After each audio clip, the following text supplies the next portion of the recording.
Hi friends, welcome to Garib recipes. Friends, ఈరోజు మన వీడియోలో ఇన్స్టెంట్ బ్రేక్ఫాస్ట్ రెసిపీ ఉప్మా ఎలా తయారు చేసుకోవాలో చూపించబోతున్నాను. ఫ్రెండ్స్, ఈ రెసిపీ మనలో చాలామందికి తెలిసిందే అయినా కొన్నిసార్లు పర్ఫెక్ట్గా కుదరక అంత టేస్టీగా అనిపించదు. కానీ నేను ఈరోజు చూపించబోయే చిన్న చిన్న టిప్స్ని ఫాలో అవుతూ ఇదే విధంగా ఉప్మా చేశారంటే ఎప్పుడు చేసినా సరే చాలా పర్ఫెక్ట్గా చాలా టేస్టీగా ఉంటుంది. తప్పకుండా ట్రై చేయండి.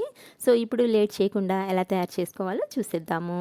దీనికోసం ఫస్ట్ స్టవ్ మీద ప్యాన్ పెట్టుకొని 1 టేబుల్ స్పూన్ వరకు ఆయిల్ని వేసి వేడి చేసుకోవాలి. ఆయిల్ వేడైన తర్వాత ఇందులోకి 1 కప్పు బొంబాయి రవ్వని యాడ్ చేసుకోండి. గ్యాస్ని మీడియం ఫ్లేమ్లో పెట్టుకుని ఈ రవ్వని మనము ఒక 2-3 నిమిషాల వరకు ఇలా ఫ్రై చేసుకుందాము. ఫ్రెండ్స్, ఇలా ఫ్రై చేయడం వలన మనకు ఉప్మా స్టిక్కీగా ఉండకుండా చాలా సాఫ్ట్గా పొడి పొడిగా చాలా బాగుంటుంది. ఇదైతే ఫస్ట్ టిప్, గుర్తుపెట్టుకోండి. ఎక్కువసేపు ఫ్రై చేయాల్సిన అవసరం కూడా లేదండి. జస్ట్ ఒక 2-3 నిమిషాల వరకు ఈ విధంగా ఫ్రై చేసుకుంటే సరిపోతుంది. చూస్తున్నారు కదండి, మనకు కలర్ కూడా ఏమీ చేంజ్ అవ్వలేదు. జస్ట్ ఇలా కొంచెం మారితే సరిపోతుందన్నమాట. ఇలా ఫ్రై చేసుకున్న ఈ రవ్వని మనము ఇలా ఒక ప్లేట్లోకి తీసి పక్కన పెట్టుకుందాము. ఇప్పుడు ఇదే ప్యాన్లో 3 టేబుల్ స్పూన్ల వరకు ఆయిల్ని వేసి వేడి చేసుకోవాలి. ఆయిల్ వేడైన తర్వాత ఇందులోకి 2 టేబుల్ స్పూన్ల వరకు పల్లీలను వేసి ఈ పల్లీలని కొంచెం గోల్డెన్ కలర్లోకి ఫ్రై చేసుకోవాలి. ఈ పల్లీలు అనేవి ఎక్కువ తక్కువ అనేది మీ ఇష్టం అండి, ఎన్నైనా వేసుకోవచ్చు. వీటిని ఇలా లో టు మీడియం ఫ్లేమ్ మీద ఫ్రై చేసుకోండి, అప్పుడే చక్కగా ఫ్రై అవుతాయి. ఇలా ఫ్రై చేసుకున్న ఈ పల్లీలని ఒక బౌల్లోకి తీసి పక్కన పెట్టుకుందాము. ఇప్పుడు ఇదే ఆయిల్లో 10 వరకు జీడిపప్పుల్ని వేసుకోండి. ఇలా పలుకుల్లాగా చేసుకుని వేసుకోండి. వీటిని కూడా మంచి గోల్డెన్ కలర్లోకి ఫ్రై చేసుకుందాము. ఈ జీడిపప్పు అనేది పూర్తిగా ఆప్షనల్ అండి, మీకు ఇష్టమైతే వేసుకోండి, లేకపోతే స్కిప్ చేసుకోవచ్చు.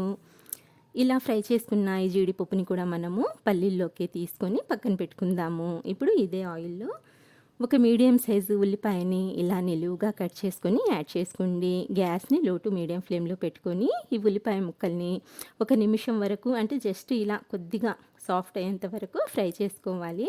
ఇలా ఫ్రై చేసుకున్న తర్వాత ఇందులోకి 2 పచ్చిమిరపకాయలని ఇలా సన్నగా పొడవుగా కట్ చేసుకొని యాడ్ చేసుకోండి.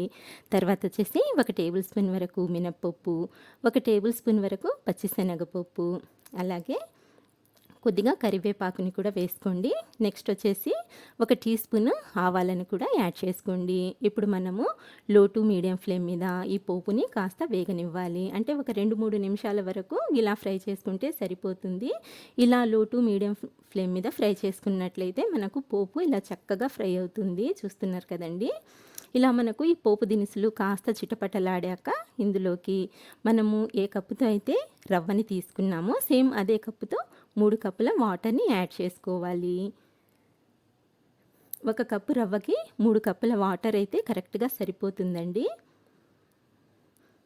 ఇప్పుడు ఇందులోకి తగినంత సాల్ట్ని వేసుకోండి. నేనైతే 1 టీ స్పూన్ కంటే కొద్దిగా తక్కువే వేస్తున్నానండి. మీరు మీ టేస్ట్ని బట్టి ఈ సాల్ట్ అనేది యాడ్ చేసుకోండి. ఇలా సాల్ట్ వేసి ఒకసారి చక్కగా కలుపుకున్న తర్వాత గ్యాస్ని హై ఫ్లేమ్లో పెట్టుకొని ఈ వాటర్ని బాగా మరగనివ్వాలి. ఇది మాత్రం గుర్తుపెట్టుకోండి. ఇలా హై ఫ్లేమ్ మీద వాటర్ మరగడం మొదలవుతున్నాయి కదండి. ఇప్పుడు ఇందులోకి మనం ముందుగా ఫ్రై చేసి పెట్టుకున్న రవ్వని యాడ్ చేసుకుందాము. ఫ్రెండ్స్, మనము రవ్వని ఫ్రై చేసుకున్నాం కాబట్టి ఇది ఉండలు కట్టదండి, పొడి పొడిగా చాలా సాఫ్ట్గా వస్తుంది అన్నమాట ఉప్మా.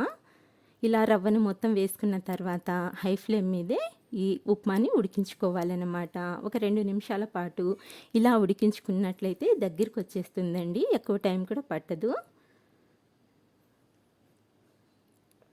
ఇక్కడ చూస్తున్నారు కదండి, ఈ విధంగా కొంచెం దగ్గర పడిన తర్వాత ఇప్పుడు గ్యాస్ని లో ఫ్లేమ్లోకి టర్న్ చేసేయండి. తర్వాత వచ్చేసి ఇందులోకి మనం ముందుగా ఫ్రై చేసి పెట్టుకున్న పల్లీలు జీడిపప్పుని ఇందులోకి యాడ్ చేసేసి ఇంకొకసారి బాగా కలుపుకుందాము. ఇలా చక్కగా అంతా కలుపుకున్న తర్వాత నేను మీకు కన్సిస్టెన్సీ చూపిస్తున్నాను, చూడండి ఎంత పర్ఫెక్ట్గా ఉప్మా అనేది వచ్చేసిందో. ఇలా చక్కగా కలుపుకున్న తర్వాత మూత పెట్టేసి 2 నిమిషాల వరకు లో ఫ్లేమ్ మీద ఉడికించుకున్నట్లయితే మనకు పర్ఫెక్ట్గా ఉప్మా అనేది రెడీ అయిపోతుంది. ఇప్పుడు మూత తీసి చూద్దాము 2 నిమిషాల తర్వాత. చూస్తున్నారు కదా ఫ్రెండ్స్, ఎంత చక్కగా ఎంత పర్ఫెక్ట్గా ఈ ఉప్మా అనేది రెడీ అయిపోయిందో. ఇది చల్లారిన తర్వాత కూడా గట్టి పడదండి, ఇలాగే పొడి పొడిలాడుతూ చాలా టేస్టీగా ఉంటుంది. నేను మీకు సర్వ్ చేసి చూపిస్తాను. చూస్తున్నారు కదండి, పూర్తిగా చల్లారిపోయిన తర్వాత నేను ప్లేట్లోకి తీసుకుంటున్నాను. అంతే ఫ్రెండ్స్, మీరు కూడా ఇలా ఒకసారి ట్రై చేయండి. చాలా అంటే చాలా టేస్టీగా ఉంటుంది.